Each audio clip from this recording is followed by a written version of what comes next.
Today, February 6th, 2021, we're standing here to celebrate the 75th anniversary of Zoltán Bay's exceptional experiment. We're standing here exactly on the same roof where the experiment happened.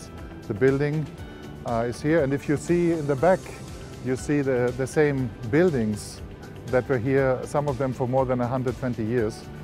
So it feels like the same. But just to illustrate a little bit, so 1946, just 1 year after the war ended, there was no food, it was cold, the water was still in the basements of the factory is being ransacked by the Soviet army for compensation, everything was empty, and still Zoltán Bay and his team, out of nothing, continued innovation here on this roof and proved that mankind can touch the moon with radio waves, and not only touch it, you can also measure the reflecting radio waves.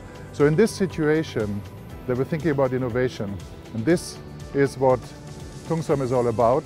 And today, as we are again in a different crisis in the midst of the pandemics, we also lean back to our history of innovation, and we believe doubling down on innovation, investing into new technologies when it comes to food security, to sanitation, to smart cities, this is what will be our future.